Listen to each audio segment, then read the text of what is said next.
الحمد لله نحمده ونستعينه ونستغفره ونؤمن به ونتوكل عليه ونعوذ بالله من شرور أنفسنا ومن سيئات أعمالنا من يهده الله فلا مضل له ومن يضلله فلا هادي له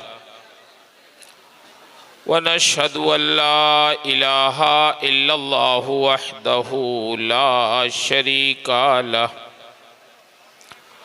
ونشهد أن سيدنا ومولانا محمدا عبده ورسوله صلى الله تعالى عليه وسلم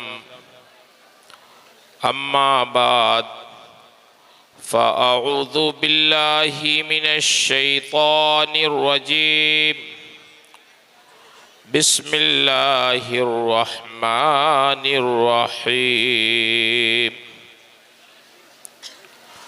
والذين جاهدوا فينا لنهدينهم سبلنا آمنت بالله صدق الله العظيم عن النبي صلى الله تعالى عليه وسلم الدين النصيحة صدق رسوله النبي الأمين الكريم ونحن على ذلك لمن الشاهدين والشاكرين والحمد لله رب العالمين۔ انتہائی عقیدت و محبت اور احترام کے ساتھ بارگاہ رسالت مآب صلی اللہ تعالیٰ علیہ وسلم میں درود شریف کا نذرانہ پیش کریں۔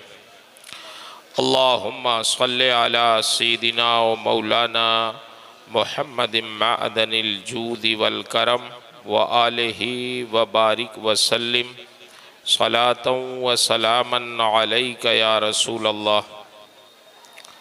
معزز حاضرین مجلس، جلسے کا جو مقصد ہے وہ الحمدللہ پورا ہو گیا۔ تقریر بھی ہو گئی، دستار بندی بھی ہو گئی، حضرت تشریف لائے، آپ نے نصیحت بھی فرما دی، دعا بھی فرما دی، مرید بھی کر دیا، تو جلسے کے جتنے مقاصد تھے وہ الحمدللہ سب پورے ہو گئے۔ نعت خوانی بھی اچھی ہو گئی، نور مجسم صاحب نے اور بعض نعت خواں حضرات نے اچھی نعت بھی سنا دی آپ حضرات کو، تو جلسہ تو ہو گیا سمجھیں۔ اب ہم بھی حاضر ہوئے تھے تو لوگوں نے سوچا اب ان کو بھی کسی کام میں ضرور لگائیں، ہے نا؟ تو ایک حدیث شریف پڑھی ہے، اسی سے متعلق چند باتیں آپ کو سنا دیں۔ اللہ کے رسول صلی اللہ علیہ وسلم نے ارشاد فرمایا، الدین النصیحہ، دین مکمل خیر خواہی کا نام ہے۔ خیر خواہی کا مطلب کیا ہے؟ نصیحت کا مطلب کیا ہے؟ عربی میں نصیحت کا مطلب ہے خیر خواہی، اپنے مومن بھائی کا بھلا چاہنا۔ حضرت نے بھی وہی نصیحت فرمائی ہے نا۔ آپ حضرات کو جو نصیحت کی ہمارے حضرت نے کہ کسی کو تکلیف نہ پہنچاؤ، تو گویا اس حدیث کا ترجمہ ہے الدین النصیحہ، دین مکمل خیر خواہی کا نام ہے کہ آپ خیر خواہ ہیں، بھلائی چاہیں لوگوں، ظاہر باطن یکساں رہے۔ اس سے بات سمجھ میں آئی کہ جہاں خیر خواہی ہوتی ہے وہاں دینداری ہوتی ہے، اور جہاں دینداری ہوتی ہے وہاں خیر خواہی ہوتی ہے۔ اگر آپ یہ دیکھ لیں کہ فلاں شخص وہ خیر خواہ نہیں ہے کسی کا، تو اس کا مطلب یہ ہے کہ اس میں دینداری نہیں ہے، اور اگر دینداری کسی میں ہے تو انشاءاللہ اس میں خیر خواہی بھی ہوگی۔ حضرت عمر رضی اللہ تعالی عنہ کے زمانے میں ایک صاحب نے زمین خریدی، اور جب اس زمین میں ہل لے کے گئے چلانے اور زمین جوتنے لگے تو اس میں خزانہ نکل گیا۔ جب خزانہ نکلا تو آپ دیکھیں خیر خواہی کس چیز کا نام ہے کہ انہوں نے وہ خزانہ لے کے سیدھے اس شخص کے یہاں کا سفر کیا جس نے زمین بیچا تھا۔ اس سے کہا کہ یہ آپ کی زمین میں خزانہ نکل گیا، یہ خزانہ آپ کا ہے۔ انہوں نے کہا بھائی میں نے تو زمین بیچ دیا، اب وہ زمین میری نہیں ہے، جب میری نہیں ہے تو اس میں جو کچھ بھی نکلے وہ میرا نہیں ہے، وہ آپ کا۔ بیچنے والا کہہ رہا یہ خزانہ میرا نہیں ہے، یہ آپ کا، اور خریدنے والا یہ کہہ رہا ہے کہ میں نے زمین کے پیسے دیے ہیں، خزانے کے تو پیسے آپ کو دیے نہیں ہیں، لہٰذا یہ خزانہ میرا نہیں ہے، یہ آپ کا۔ آپ غور کریں، اس زمانے میں اگر زمین میں خزانہ مل جائے تو زمین کا مالک پرانے مالک کے پاس لے کے جائے گا؟ کانوں کان کسی کو خبر نہیں ہوگی۔ لیکن وہ زمانہ جس کو نبی کریم صلی اللہ علیہ وسلم نے خیر القرون کہا کہ سب سے بہتر زمانہ، سرکار نے ایسی تربیت فرمائی تھی اپنے صحابہ کی، صحابہ نے تابعین کی، کہ آپ دیکھیں خزانہ جیسی عظیم چیز ملی تو نیت خراب نہیں ہوئی، اپنے بھائی کی بھلائی چاہنے کے لیے وہ لے کے خزانہ گئے، اسے دینا چاہ، نہ لینے والا لینا چاہتا ہے اور دینے والا نہ خود رکھنا چاہتا ہے، دونوں میں باتیں ہوتی رہیں۔ لینے والا یہ کہتا تھا میں نے زمین کا پیسہ صرف دیا ہے، خزانے کا پیسہ نہیں دیا ہے، اور جس نے زمین بیچی تھی مالک، وہ یہ کہتا تھا میں نے اب زمین بیچ دی ہے، اب میرا کچھ بھی نہیں ہے، اس میں جو کچھ ہے وہ سب آپ کا ہے۔ نہ وہ لینے کے لیے تیار، نہ جس نے خریدا تھا وہ خزانہ لینے کے لیے تیار۔ ایک صاحب کا گزر ہوا، دیکھا دونوں آپس میں جھگڑ رہے ہیں، پوچھا کیا بات ہے؟ تو انہوں نے بتایا کہ بھائی ہم نے زمین بیچی تھی، انہوں نے خریدی تھی، خزانہ اس میں نکل گیا، تو اب یہ ہمارے پاس لے کے آئیں کہ آپ لیجئے، جب ہم نے بیچ دی تھی تو ہمارا کیسا خزانہ؟ اور یہ کہہ رہے ہیں کہ ہم نے صرف زمین کا پیسہ دیا تھا، خزانے کا تو پیسہ دیا نہیں تھا، تو ہمارا کیسے ہوا خزانہ؟ تو یہ خزانہ آخر لے کون؟ کوئی لینے کے لیے تیار ہی نہیں ہے۔ تو انہوں نے فیصلہ کیا کہ اچھا یہ بتاؤ تم دونوں میں سے کسی دونوں کے پاس بچے ہیں؟ کہا ہیں۔ تمہارے پاس کیا ہے؟ کہا لڑکا ہے۔ کہا تمہارے پاس کیا ہے؟ کہا لڑکی ہے۔ کہنے لگے دونوں کی شادی کر دو اور اسی میں اس کو جہیز کے طور پہ دے دو، کام ختم ہو جائے۔ تو انہوں نے مسئلے کا حل بتایا۔ آپ غور کریں، وہ خیر القرون تھا، صحابہ کرام اس میں رہتے تھے، اس زمانے میں سرکار کی تربیت کا اتنا اثر تھا اور خیر خواہی کا اتنا جذبہ تھا کہ ہر آدمی دوسرے کا بھلا چاہتا تھا۔ خود سیدنا حضرت عثمان غنی رضی اللہ تعالی عنہ جو اتنے امیر تھے کہ جب شام سے آپ کا مال تجارت چلتا تو جانتے ہیں مدینے تک راستے میں آپ ہی کا مال رہتا تھا. کئی سو اونٹ آپ کے رہتے جو غلے سے لدے ہوئے رہتے تھے. ایک بار مدینے میں قحط پڑ گیا، قحط سالی آ گئی، لوگ غلے کے بڑے محتاج ہو گئے. حضرت سیدنا عثمان غنی رضی اللہ تعالیٰ عنہ نے شام سے کئی سو اونٹ غلے منگوائے اس پہ لدوا کے. جب مدینے کے باہر ہی ابھی وہ سارے اونٹ تھے کہ مدینہ شریف میں یہودی بھی رہتے تھے جو کاروباری تھے، تاجر تھے، تو وہ حضرت عثمان غنی کے پاس مدینے کے باہر ہی پہنچ گئے. انہوں نے کہا عثمان، یہ ہمارے آنے کا مقصد یہ ہے کہ جو غلے آپ شام سے منگائے ہو وہ ہم سے آپ بیچ دو. حضرت عثمان غنی نے کہا بھائی میں نے بیچنے ہی کے لیے تو منگایا، لے لو، خرید لو. انہوں نے کہا ہم آپ سے خرید لیں گے سارے غلے اور پھر مدینے میں ضرورت کے مطابق اسے بیچیں گے. آپ بتاؤ کتنے میں بیچو گے اس کو؟ حضرت عثمان غنی نے فرمایا تم کتنے میں خریدو گے یہ بتاؤ. انہوں نے کہا ڈبل، یعنی دگنا نفع پہ. 100 درہم کا مال 200 درہم میں ہم خریدیں گے. حضرت عثمان غنی نے کہا نہیں، منافع بہت کم ہے، منافع اور دو. آپ جانتے ہیں تھوک تجارت جو ہوتی ہے وہ زیادہ سے زیادہ 10% پر 20% پر، اس سے زیادہ نہیں. لیکن وہ تھوک خریدار تھے، لیکن حضرت عثمان غنی کو ڈبل نفع دے رہے تھے. 1 روپے کا مال 2 روپے میں 100% منافع. پھر بھی حضرت عثمان غنی نے کہا نہیں، نفع کم ہے اور دو.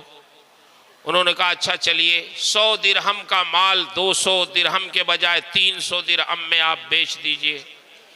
انہوں نے کہا نہیں، 300 درہم میں بھی کم ہے.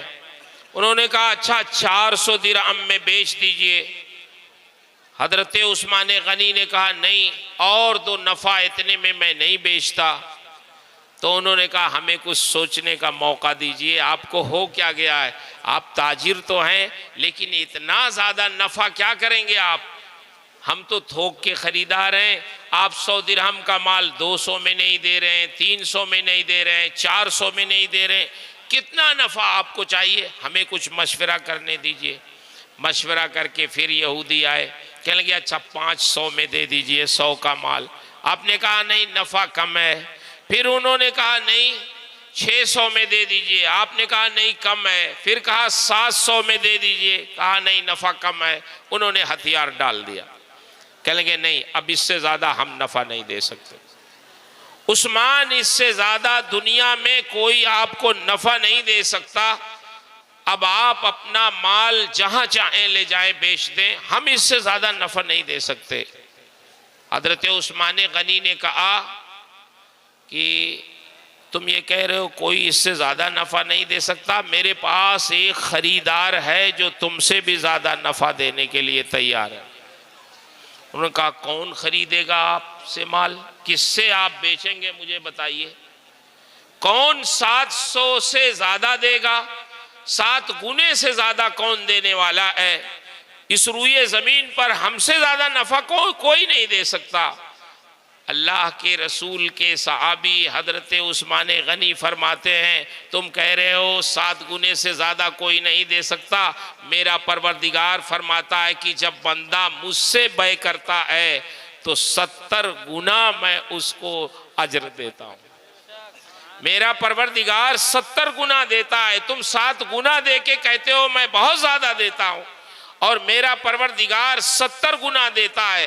لہٰذا تم لوگ اپنے گھر جاؤ، مجھے اب تم سے نہیں بیچنا ہے، میں نے اپنی بیع اپنے رب سے کر لی ہے. اور مدینے کے سارے مسلمانوں کو بلایا اور کہا یہ کئی سو اونٹ جو ان پر غلے لدے ہوئے ہیں، میں نے ان کی بیع اپنے رب سے کر لی ہے. تم سب لوگ یہ غلے اپنے گھر لے جاؤ، مفت میں کھاؤ پیو، اللہ کا شکر ادا کرو.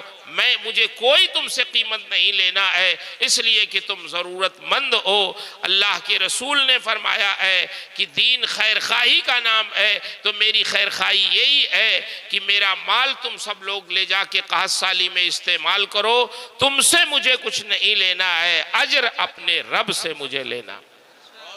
آپ غور کریں کس طرح خیر خواہی تھی صحابہ کرام میں ایک دوسرے کی۔ حدیث شریف میں سرکار نے ارشاد فرمایا، حضرت حسن بصری نے مرسلاً اس حدیث کو روایت کیا۔ بہت اس حدیث کو جب ہم پڑھتے ہیں اس زمانے میں، وہ حدیث بالکل ہم لوگوں پہ صادق آتی ہے۔ اللہ کے رسول ارشاد فرماتے ہیں، اِذَا النَّاسِ اظہر العلم وَزَيَّعُ الْعَمل۔ ایک زمانہ ایسا آئے گا، سرکار نے ارشاد فرمایا کہ لوگ علم تو ظاہر کریں گے، پڑھیں گے، لکھیں گے، بہت قابل ہوں گے، علمی تحقیق کریں گے، نئے نئے مسئلوں پر ریسرچ کریں گے، تحقیقات کریں گے، علم کی کمی نہیں ہوگی۔ وَزَيَّعُ الْعَمل، مگر عمل وہ ضائع کر چکے ہوں گے۔ عمل کے میدان میں جب انہیں دیکھیں گے تو عمل نہیں ہوگا ان کے پاس، لیکن علم بہت ہوگا، تحقیقات بہت ہوگی، نئے نئے مسائل کی تحقیق ان کے پاس ہوگی، مسئلے کا جواب ان کے پاس ہوگا، لیکن جب عملی دنیا میں آپ ان کو دیکھیں گے تو ان کے پاس عمل نہیں ہوگا۔ آج آپ غور کریں، باتیں تو اچھی اچھی ہم لوگ بہت کر دیتے ہیں، لیکن جب عملی میدان میں دیکھیے تو بہت کم لوگ ہوتے ہیں جو عملی میدان میں پورے اترتے ہیں۔ اللہ کے رسول صلی اللہ تعالی علیہ وسلم کی یہ حدیث اس زمانے میں بالکل صادق آتی ہے۔ اور سرکار نے جو ارشاد فرمایا وہ کیا ارشاد فرمایا؟ تحابوا بالالسن وتباغضوا بالقلوب۔ اللہ کے رسول ارشاد فرماتے ہیں کہ لوگ زبان سے بہت محبت کریں گے، زبان سے محبت کا اظہار بہت کریں گے، وَتَبَاغَضُوا بِالْقُلُوبِ، اور دل میں نفرت رکھیں گے۔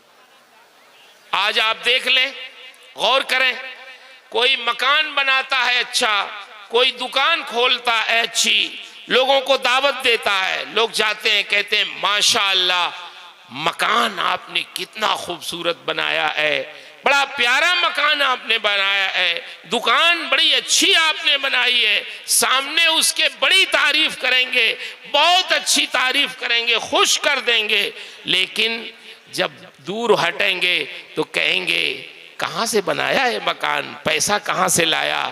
ان کو اچھا نہیں لگے گا مکان، دل میں بغض ہوتا ہے۔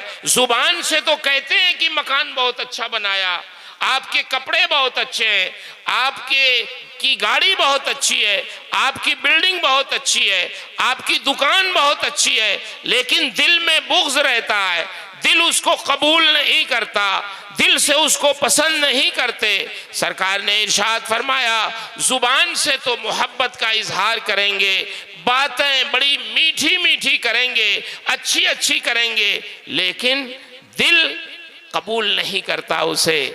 جب کنارے ہوتے ہیں تو پھر برائیاں شروع کر دیتے ہیں، اس کی آمدنی پہ غور کرتے ہیں، کہاں سے کماتا ہے، کہاں سے لاتا ہے، کیسے کرتا ہے، اس کا باپ تو ایسا تھا، اس کا بھائی ایسا تھا، مختلف قسم کی برائیاں شروع کر دیتے ہیں۔ اس کا مطلب یہ ہے زبان سے صرف ہم تعریف کرتے ہیں، دل میں ہم بغض رکھتے ہیں، اسی کا نام ہے منافقت۔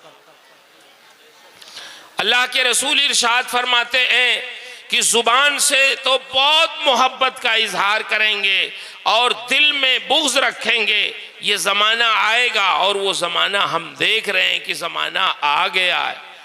آپ غور کریں، کوئی کسی کو معاف کرنے کے لیے تیار نہیں ہے، باپ اولاد میں نہیں جمتی، بھائی بھائی میں نہیں جمتی، اور یہاں تک سرکار نے ارشاد فرمایا وَتَقَاطَعُوا بِالْأَرْحَامِ، اور حالت یہ ہوگی کہ رشتوں کو لوگ کاٹیں گے، ختم کریں گے، معمولی معمولی چیزوں پر وہ رشتوں کو ختم کر دیں گے، رشتہ داریوں کو ختم کریں گے، رشتہ داروں سے کوئی تعلق نہیں رکھیں گے۔ اللہ کے رسول نے وہ آنے والے زمانے کی جو اطلاع دی، ہم لوگ اسی زمانے میں زندگی گزار رہے، جبکہ نبی کریم صلی اللہ علیہ وسلم نے ارشاد فرمایا کہ جو شخص یہ چاہتا ہے کہ اس کی عمر بڑھ جائے، اس کی روزی بڑھ جائے، یعنی اس کی عمر میں برکت ہو، اس کی روزی میں برکت ہو، تو وہ دو کام کرے۔ ایک تو اپنے ماں باپ کے ساتھ حسن سلوک کرے، اور ایک اپنے رشتہ داروں کے ساتھ حسن سلوک کرے۔ جو شخص اپنے ماں باپ کے ساتھ حسن سلوک کرتا ہے، اپنے رشتہ داروں کے ساتھ حسن سلوک کرتا ہے، اللہ کے رسول ارشاد فرماتے ہیں اللہ اس کی عمر میں بھی برکت عطا فرماتا ہے، اس کی روزی میں بھی برکت عطا فرماتا ہے۔ رشتوں کا کاٹنا اور ختم کرنا یہ قیامت کی نشانیوں میں سے ایک نشانی ہے۔ اللہ کے رسول نے پھر ان لوگوں کے لیے کیا فرمایا؟ لعنہم اللہ عند ذالک، جب یہ زمانہ آ جائے گا تو اللہ تعالیٰ کی ایسے لوگوں پہ لعنت ہوگی کہ جو لوگوں سے تعلقات اس طرح رکھیں کہ سامنے تعریف کریں، زبان سے تعریف کریں، زبان سے خوشگن بات کریں، دل میں بغض رکھیں، علم کی تحقیقات تو کریں لیکن عمل نہ کریں، رشتوں کو کاٹیں، تو اللہ کے رسول فرماتے ہیں لعنہم اللہ عند ذالک، اس وقت ایسے لوگوں پر اللہ کی لعنت ہوگی، یعنی اللہ اپنی رحمت سے انہیں دور کر دے گا۔ وَأَصَمَّهُمْ، ان کو بہرا بنا دے گا، وَأَعْمَىٰ أَبْصَارَهُمْ، اور ان کو اندھا بنا دے گا۔ کیا مطلب؟ اب ان کے دل سیاہ ہو جائیں گے، کوئی حق بات نہ وہ سن سکیں گے، نہ حق بات وہ قبول کر سکیں گے۔ یہ حالت ہوگی لوگوں کی۔ آج آپ اپنے معاشرے میں دیکھ لیں کہ معاشرے میں کیا حال ہے۔ ہم لوگ جن حالات سے گزر رہے ہیں، کبھی کبھی سنتے بھی ہیں، لوگ ملتے ہیں سامنے، بہت قاعدے سے ملتے ہیں، پھر جب پیچھے جاتے ہیں تو باتیں کیسی کرتے ہیں، تکلیف دہ باتیں کرتے ہیں۔ اس لیے نبی کریم صلی اللہ تعالی علیہ وسلم نے ہمیں یہ بتا دیا کہ اگر ایسے لوگ ہوں تو ان پر اللہ کی لعنت ہوتی ہے۔ کون پسند کرے گا کہ اس پر اللہ کی لعنت برسے، اللہ کی لعنت نازل ہو ایسے شخص پر؟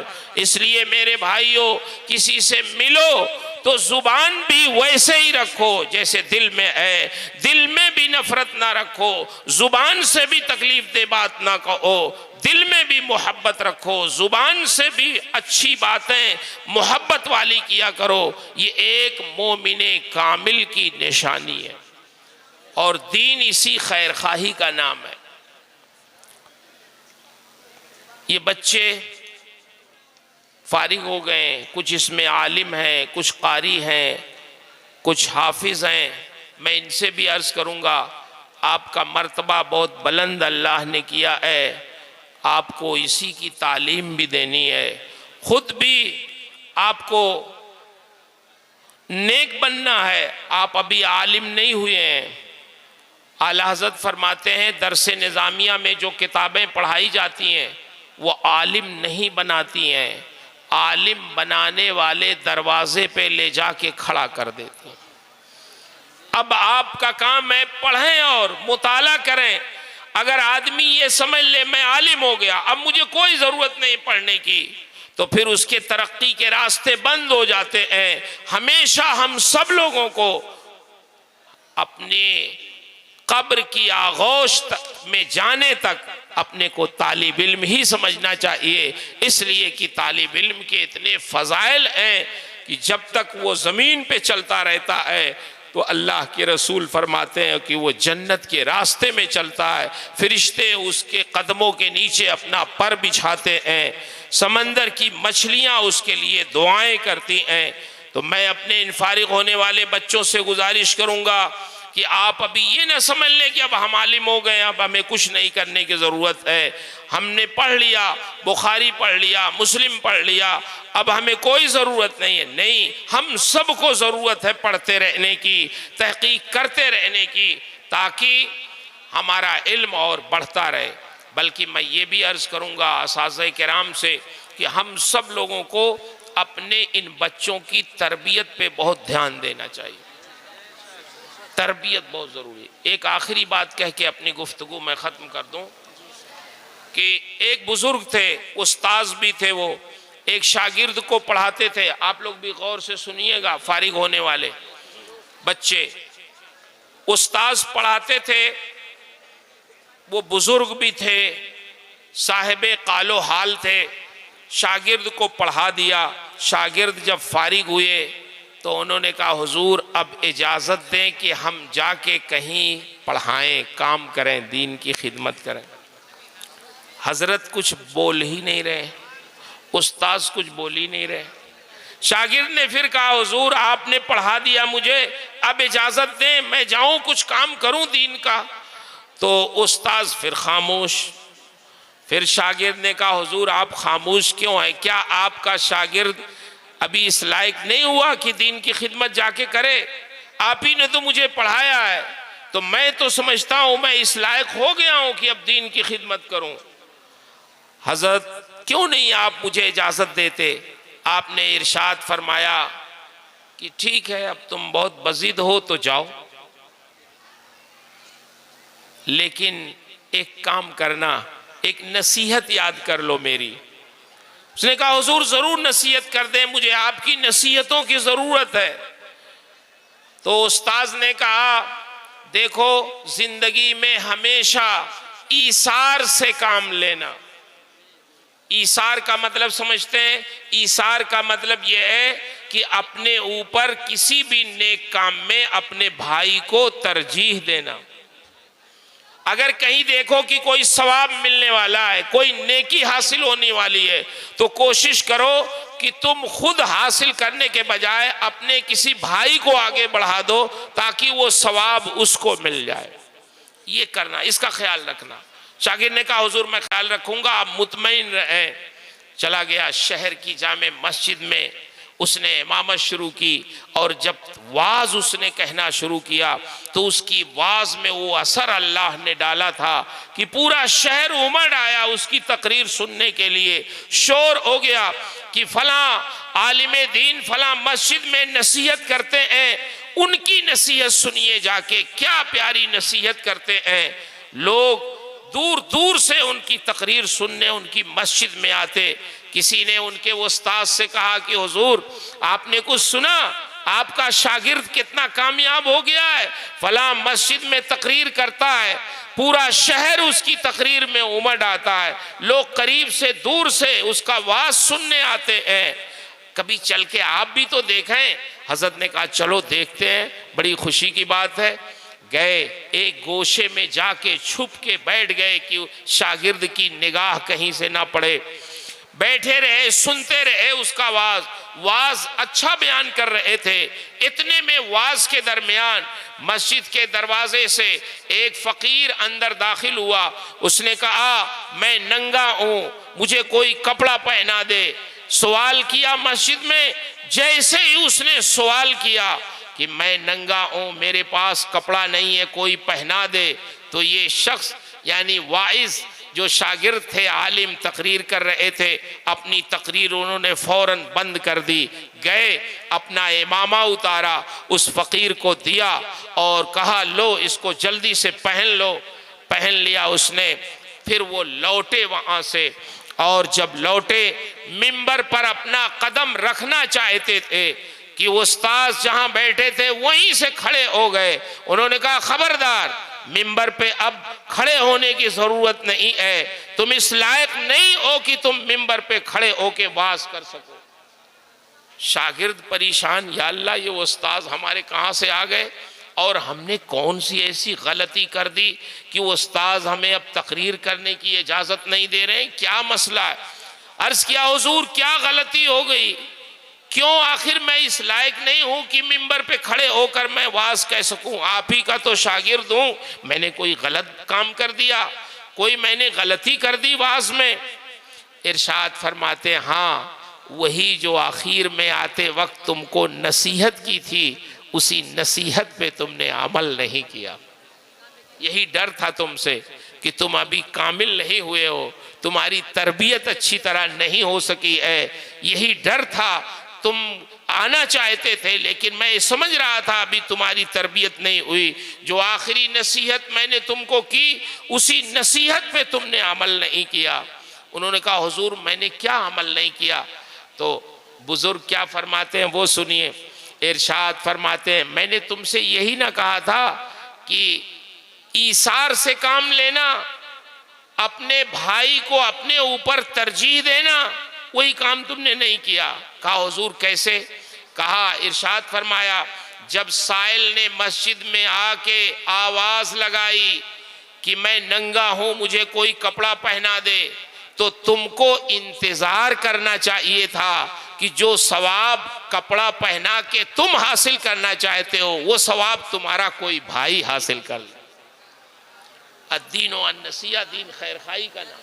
تمہیں رکنا چاہیے تھا، تمہیں انتظار کرنا چاہیے تھا کہ تمہارا کوئی بھائی اٹھے اور اس کو کپڑا پہنا دے تاکہ اس کو ثواب مل جائے۔ تم نے کسی کو موقع ہی نہیں دیا۔ جیسے ہی فقیر نے سوال کیا تم اپنے ممبر سے اٹھ گئے اور فوراً جا کے اپنا امامہ پیش کر دیا۔ تم نے انتظار کیوں نہیں کیا کہ جو ثواب تمہیں ملے وہ تمہارے بھائی کو مل جائے؟ تم انتظار کرتے، جب کوئی نہیں کھڑا ہوتا اس فقیر کو پہنانے کے لیے تو تم اٹھتے اور جاتے اور اپنا امامہ اتارتے اور یہ کہتے کہ یہ امامہ میرے اور ان تمام حاضرین کی طرف سے تمہاری خدمت میں نظر ہے تاکہ ثواب میں تمہارے ساتھ سب شامل ہو جائے۔ یہ کام تم نے نہیں کیا۔ میں نے جو نصیحت کی تھی اس پہ تم نے عمل نہیں کیا تو تم ابھی اس قابل نہیں ہو کہ تم واز کہہ سکو، ابھی تمہاری تربیت کی اور ضرورت ہے۔ تو میں عرض کر رہا ہوں میرے فارغ ہونے والے بچوں، اللہ تعالیٰ آپ کے علم میں برکتیں عطا فرمائے، فضل میں بھی برکتیں عطا فرمائے۔